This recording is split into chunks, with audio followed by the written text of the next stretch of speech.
I'm Nick McCarville here, and I'm joined by the one and only Billie Jean King at the BNP Paribas Open. We're so happy to have you, Billie Jean. We're celebrating 40 years at this tournament this year, and you've played so many different roles at this tournament. What are some of the memories that jump out for you in Indian Wells? Well, the one is that when it was going to go away, that four of us, Sampras and Chris Everett and Greg Norman, stepped up and invested, and obviously they can use our name and try to keep it here. You know, I am from Long Beach, California, so I was really upset that this tournament might move maybe to wherever, China or wherever it might have been, or maybe the Middle East or whatever. So that's pretty recent. It's not too long. So when Larry Ellison came around, he's an American, billionaire, loves tennis. I thought, oh, this is perfect. So I'm so happy that he bought the tournament. It worked out great. The most important thing, it stayed here, and Larry Ellison obviously buying it. It's just been such a blessing for all of us in our sport of tennis. We really are lucky. And when you look at it today, when you come back to these grounds, I mean, it's just such a great place to see tennis, and the way that it's grown in this space, the new stadium too last year, the restaurants, the fan experience. What's your favorite part of Indian Wells today, of this tournament? I think all the things you talked about. You see the improvements every year. Everyone notices it. It's more and more fan-friendly every year. It's more and more interactive. It's got the court situation, and of course the practice courts. I think this tournament really made the practice courts a big deal. And so now the other people are copying. All those. I mean, they love the practice courts because you know the players are a little more.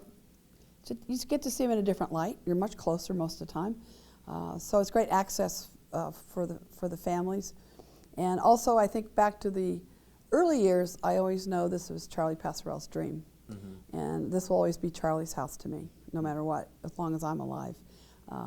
It'd be great to have a big plaque someplace or a statue of him, I think, because it was his dream. And I don't think we should ever forget that he was the one that dreamed about it, invested in it, and made it happen. And I think that's important.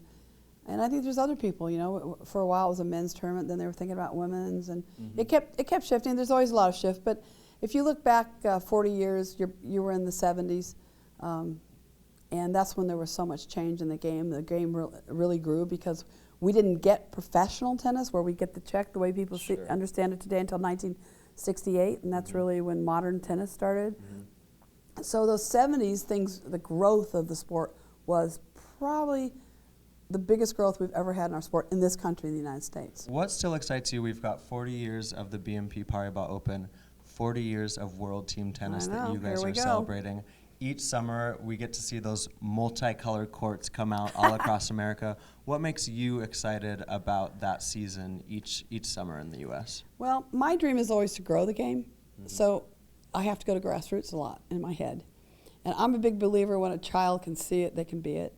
But you don't want to make it so you don't have access. So access is huge to us. We want to make it easy on people getting there, the children be a part of it. But I want to grow the sport, and that's where I think teams should really make an effort in investing in their community. For instance, we have 10 and under tennis is huge in the Philadelphia area because I own the Philadelphia Freedoms. And of course, Elton John wrote the song. He gets what I'm trying to do.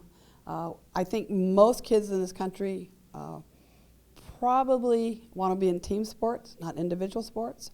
So if I were running the sport, when a kid signs up for tennis, they be put on a team immediately. We get rid of the word lesson. Get rid of the word lesson. It's not a good word. It does not invoke any excitement to children at all. They can do skill drills, they can go practice, they can go hit. But that's what we want to do at Milan World Team Tennis, is have access for our families. We want to have unbelievable competition. We want it tense. If I give you a player name who's been a winner here and who's also played World Team Tennis, I want you to give me first couple things that come to mind. So Maria Sharapova, what sticks out to you for her? Well, I met her when she was 13, and I knew she wanted to be number one after listening to her. And I love the fact there is no one that works harder to improve every year. And even 2 or 3 years ago, she improved her left foot, her outside foot to the backhand. It's the reason I think she won the French. Wow. She was hilarious in team tennis. She played her first doubles match ever in her life. She says, help. I've never played doubles. Yes. I said, don't worry about it. Just go out and hit the ball. Just hit, go. Don't try to figure it out. You got to play. And tried to help and spent some time with her. And I always stay in touch through texting. And, Sure.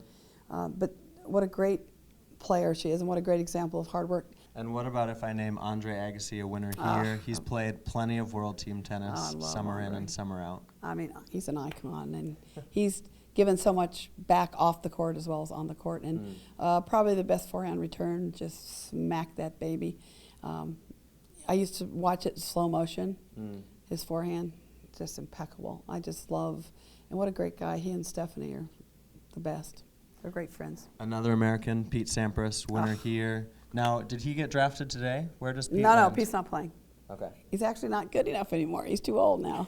Just like Matt can't That's play. what he says, right? Yeah, no, he doesn't say that. He just he doesn't say that. But McEnroe, Sampras, he is the one player I tell every young person to go get a loop of his serve. There's 3 players.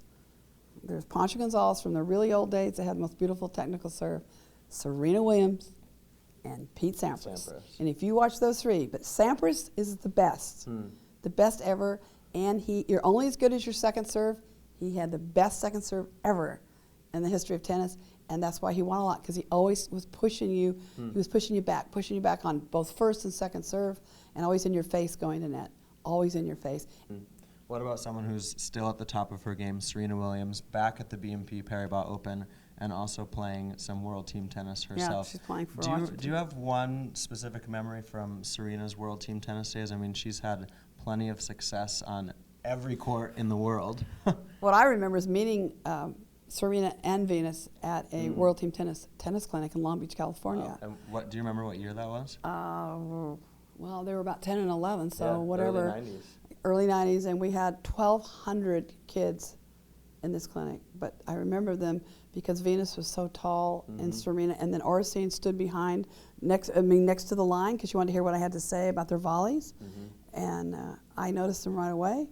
And they always tell the children when they play for the castles that I had this opportunity through World Team Tennis to have a tennis clinic like we're doing today with the Washington Castles. And that's why it's important to me to play World Team Tennis. And I love that because they connect, they get it. They get the fact that we gave them this access. They're giving access to other kids now, another generation later, and they get what we're trying to do. Serena, she can do it all. She's the greatest ever, I think. She should be winning a lot more majors before she's finished. There for a while, I think she couldn't make up her mind what she wanted to do. So I think she feels she's in a hurry now. And coming back to Indian Wells, I think she's in a different place. She seems more peaceful. I think she's got a weight off her shoulders. I think Nelson Mandela's influence on her has been tremendous. I love him too. And I think the one thing he taught us all is forgiveness, and I think that's the only way you can really move on with an open heart, and I think that's what's happened to Serena. And lastly, how's your tennis game these days? You're out there in Central Park playing every now and then? Live pretty close to Central Park, but no, I played about 3 times this year, and I keep thinking I keep going to the gym, but we're helping young kids too, and so what happens is I go help them. So I go to the gym and I help them, I don't play. That's one of my goals. I had double knee replacement 5 years ago, and I feel great. There's no reason. I just work too hard, but I don't work too hard. I love it. It's not work to me. But I'm very busy because I also have a Billie Jean King leadership initiative that's very important to me on inclusion, and we're going to try to change companies to be really inclusive because a lot of people have 2 jobs when they go to work, a job of fitting in and a job of actually doing the job they were supposed to go to work.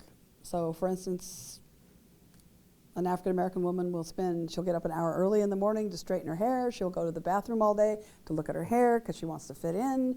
Then you get a guy that maybe grew up poor, and he puts a certificate on the wall that he graduated from the University of Michigan, but never talks about his childhood because he was so poor, he's too embarrassed. So he's hiding, he's covering, we call it covering. There's all kinds of things that go on if you ask yourself. And we need to be inclusive. We need people to be who they are and their authentic self. And so that's my last big push I'll probably do in my life is this Billie Jean King leadership initiative. Well, thank you for being with us. Thanks Thank you a for lot. being your authentic self as well. Well, I Billie hope. Jean. I have to work on it every day. Does that ever happen to you? I think all of us. No, do you ever get you know, in your stomach, go, oh, I'm kind of not being myself. But dedicated your truth is really important. Mm-hmm. Absolutely. Thanks a lot. Welcome back. Congratulations on 40 years of World Team Tennis and 40 years here at the Yeah, did BNP anyone? Paribas Yeah. Open. Thanks a lot.